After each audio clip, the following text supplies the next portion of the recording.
Nabi SAW mengatakan, tidaklah seorang hamba keluar dari majlis melainkan dosanya telah dihapus oleh Allah Subhanahu wa taala. Maka dari itu saya yakin dan hakul yakin, malam ini dosa kita diganti dengan pahala yang berlimpah di hadapan Allah Subhanahu wa taala. Berkah keridhaan dari Allah. Tadi di awal saya mengatakan di dalam satu firman Allah, ya ayyuhalladzina amanu ittaqullah, panggilan kasih sayang bagi hamba Allah yang diberikan prasangka baik dari Allah agar semua hamba mendapatkan keimanan yang mulia di sisi Allah. Kalau boleh ditanya, saya mau tanya, kita kenal nggak sama Allah? Kita tahu nggak Allah? Seberapa dekat hubungan kita dengan Allah? Tapi saya nggak perlu jawabannya, cukup dijawab di dalam hati. Seseorang yang dekat kepada Allah, hidupnya pasti tenang. Mau PSBB, mau lockdown, tenang hidupnya. Mau ada duit, nggak punya duit, tenang hidupnya. Kenapa? Karena dia yakin Allah selalu memantau aktivitas seorang hamba, dari segala bentuk kesulitan akan dimudahkan oleh Allah. Setiap ujian itu kan ada pengangkatan derajat di sisi Allah. Umat Nabi sekarang lagi dapat ujian, berarti seluruhnya umat Nabi ingin diangkat derajatnya oleh Allah. Amin ya rabbal alamin. Husnudzan aja, berprasangka baik kepada Allah. Allah Subhanahu wa taala mengatakan, aku sebagaimana yang diprasangkakan oleh hambaku. Jika mereka menganggapku jahat, maka akan kejahatan yang datang. Maka mereka berprasangka baik kepadaku, maka akan baik pula aku kepadanya. Jadi kalau boleh dibilang, tergantung dari diri kita. Kita sholat, kita nggak sholat, Allah kasih rezeki buat kita. Betul? Kita puasa, kita nggak puasa, Allah buka kasih sayangnya buat kita. Kenapa? Karena kita dipilih oleh Allah, yang dikatakan di dalam rawi ad-diba, ummatu khairul umam, sebaik-baiknya umat adalah umat Sayyidina Muhammad sallallahu alaihi wasallam. Kalau bukan kita karena umat Nabi, nggak bakal kita dicuekin sama Allah, nggak bakal dilihat kita sama Allah. Kebayang kalau sholat aja isinya cuman yang wajib, tidak ada sunnah di dalamnya, demi Allah sholat kita nggak akan diterima oleh Allah.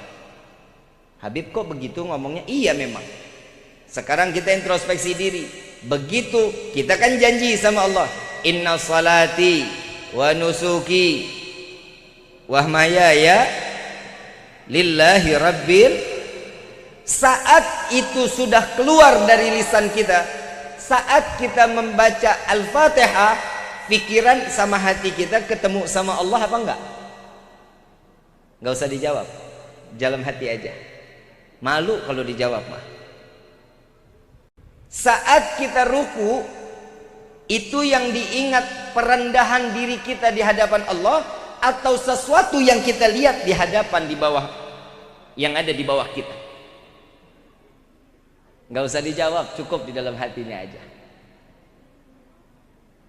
Pikiran sama hati nggak pernah satu fokus kepada Allah. Di dalam kitab Miftahul Jannah, sholat itu ada 3: syariat, hakikat, makrifat. Yang selama ini saya pribadi untuk menjalankan sholat, saya yakin saya cuma sampai di syariat dan di hakikat. Syariat apa? Saat Allahu Akbar, ada panggilan Allah mengajak kita untuk sujud kepada Allah. Saat kita sholat, itu kewajiban setiap umat Islam untuk melaksanakan ibadah sholat 5 waktu. Hakikatnya, kalau kita lihat tetangga kita kebuka pintu, dia lagi sholat, Allahu Akbar, ini dalam gerakannya, itu kita ngelihat hakikatnya lagi ngapain itu orang? Sholat pastinya. Tapi makrifat itu adanya di sini, di hati. dan di pikiran. Bagaimana tuh Beb sampai makrifat? Nah itu saya juga masih cari-cari gimana caranya biar khusyuk. Mau khusyuk bagaimana? Nabi SAW mengatakan, jika kalian ingin sholat dalam keadaan khusyuk, ingat, seandainya itu sholat terakhir di dalam kehidupan kita, pasti akan dapat khusyuknya. Kita kan jarang dapat khusyuk. Begitu Allahu Akbar, dompet ketinggalan, kita ingat. Kompor belum dimatiin, kita tahu. Kapan hati sama pikiran itu bisa fokus kepada Allah? Jika tidak lagi ada dunia di dalam hati. Kalau dunia sudah tidak ada di dalam hati, nah, insya Allah kita bisa fokus. Sekarang saya mau tanya, kita tahu nggak kematian kita kapan? Ada yang punya buku tahunan nggak? Hah? Bib, saya tahu Bib, saya mati ntar umur 60-an. Kalau pulang dari sini modar, mau dikata apa kita? Gak ada yang bakal tahu kematian itu datang kapan, gak bakal tahu. Mau yang bayi mati, yang di dalam kandungan, yang tua, apalagi. Kalau yang tua makanya paling sering main ke masjid itu kan nenek-nenek sama aki-aki. Betul nggak? Kenapa? Tahu umurnya udah expired. Tahu expired? Kadaluarsa. Umur 50 udah kenceng tuh main ke masjid. Kenapa? Takut matinya dalam keadaan sia-sia. Makanya di masjid itu yang megang kunci masjid sama musolah rata-rata aki-aki, nggak ada yang namanya anak muda, nggak ada. Kenapa? Anak muda 3:30 dia tidur. Dari mulai malam sampai 3:30 begadang, main catur, main gaple. Betul nggak? Sia-sia nggak umurnya? Sia-sia. Kapan umur itu bisa manfaat? Ingat, hati-hati. Hembusan nafas kita akan menjadi saksi di yaumil qiyamah. Hati-hati. Jangan dikira kita ini anteng-anteng. Di dalam kitab Ihya Ulumuddin, setiap hembusan nafas akan bersaksi di hadapan Allah. Di mana dia dihirup, di mana dia dikeluarkan, maka dia akan berhadapan langsung dengan Allah. Banyaknya kita bermaksiat kepada Allah, maka nafas ini akan mengatakan, ya Allah, aku digunakan, aku dipakai untuk bermaksiat di hadapanmu ya Allah. Jika seseorang dipakai oksigennya setiap hari untuk beribadah kepada Allah atau berbuat baik, maka dia akan yang menyelamatkan kita pula. Ibu bapak yang dirahmati Allah subhanahu wa ta'ala, ibadah kita seberapa besar sih? Udah kayak Bilal bin Rabah sudah? Sudah kayak Bilal bin Rabah sudah belum? Bib, kalau itu sahabat Nabi terlalu ketinggian, ya udah kita turun lagi. Ibadah kita udah kayak Uwais Al-Qarni bukan? Udah belum? Belum. Baik, kita mundur lagi ke bawah lagi. Kita ibadahnya udah kayak Sunan Gunung Jati belum? Belum. Turun lagi. Kita ibadahnya udah kayak yang ngarang-ngarang rawi belum? Syariful Anam, Al-Ahzab, Barzanji, Ad-Diba, Adiya'ul Lami, Samtud Durar. Udah kayak begitu belum ibadahnya? Belum. Jadi kita ibadahnya kayak siapa ya? Turun lagi. Kita udah belum ibadahnya seperti kakek kita? Deket dong sama kita kan deket ya. Ke kakek. Udah belum? Tapi saya bingung tiap kali doa minta masuk surga. Betul? Mintanya kan bisa masuk surga kan? Tapi ibadah kita nggak seberapa, tapi kita minta masuk surga. Pantas apa nggak? Masuk neraka mau? Hidup jangan pelin-pelan, kenapa? Surga nggak pantas, neraka nggak mau. Terus maunya di mana? Di tengah-tengah. Nggak nikmat. Di sirat itu bahaya, goyang dikit nyemplung kita ke jahanam. Tahu Abu Nawas? Tahu Abu Nawas? Bapak pernah dengar Abu Nawas ya?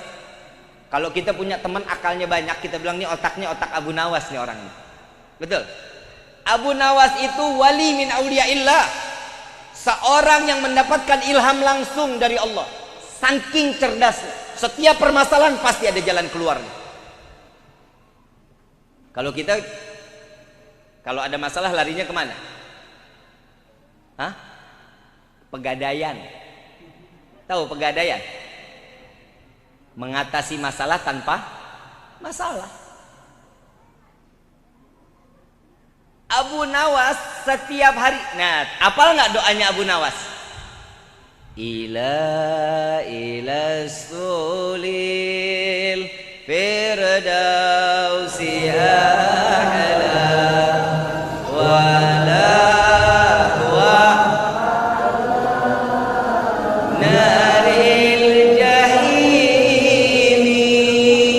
fahabli tawbatan wa ghafir dhunubi fa innaka ghafirun dambim azimi. Abu Nawas ini pekerjaannya setiap hari ibadah sama Allah. Baina maghrib wa isya, dari maghrib sampai isya nggak lepas baca kulhu 15.000 kali. Setiap salat 1 rakaat hatam Al-Quran. Doanya Abu Nawas, ya Allah, hamba sadar hamba tidak pantas masuk ke dalam surga, tapi sungguh ya Rabb, hamba tidak mau masuk ke dalam nerakanya Allah. Maka itu ya Allah, terima taubat hamba, ampuni dosa hamba. Jika engkau tidak mengampuni, sungguh kami menjadi hamba yang buruk.